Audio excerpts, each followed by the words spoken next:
Hello, this is Jess. This is chat session number 29, November 29th, 2017. I'm going to go right into little tidbits of history that we start off the little video with. 1947, on this day. Despite strong Arab opposition, the United Nations votes for the partition of Palestine and the creation of an independent Jewish state.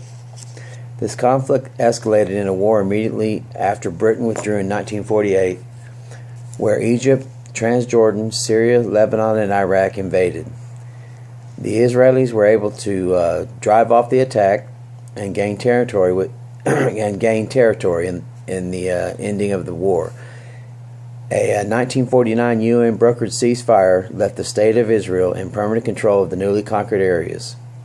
And here we are in 2017, still bickering and fighting over whose land is whose, and I'm sure I can't speak for any of those people. Their lives, their families have been entrenched in this crap. I don't understand it, why they just can't say, look, let's stop this fighting and get on a cooperative level and every day work to resolve the issues without violence and death. Easier said than done, yeah, because I'm not there. My parents, people that I know haven't been killed in attacks.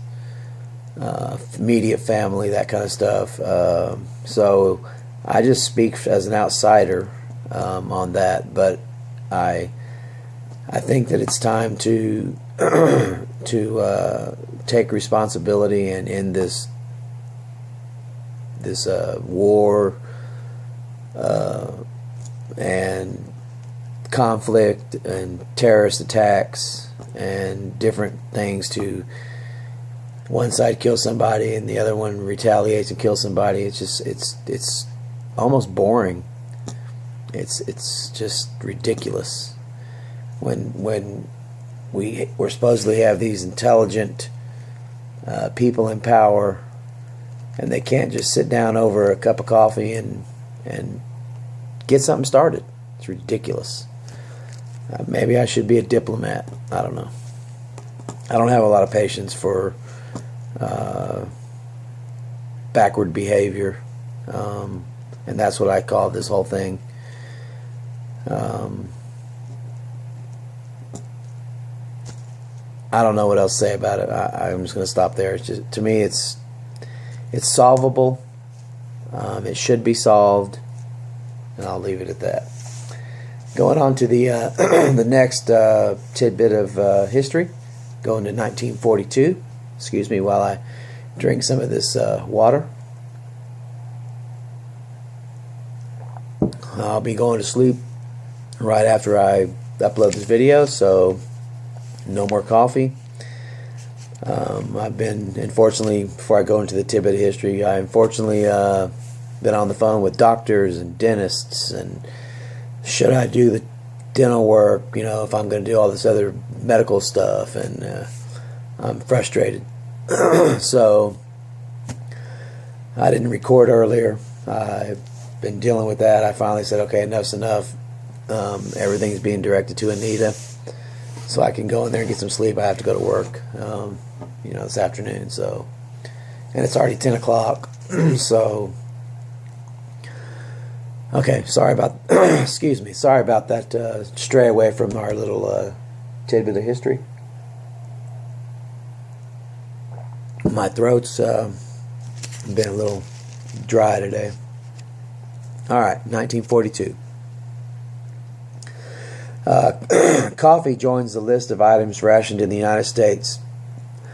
Despite record coffee production in Latin American countries, the growing demand for the bean from both military and civilian sources, and the demands placed on shipping, which was needed for other purposes, required the limiting of its availability.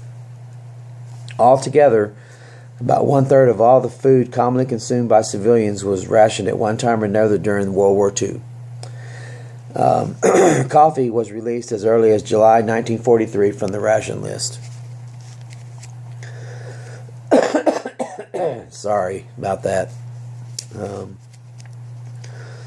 I got something in my throat there. Hold on.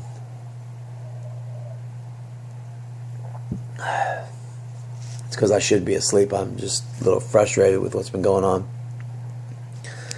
Alright, so that is the little tidbits of history, 1947 and 1942 respectively. And now I'd like to go right into a thing that I've been hearing about all morning, about Eli Manning being benched and for the Giants.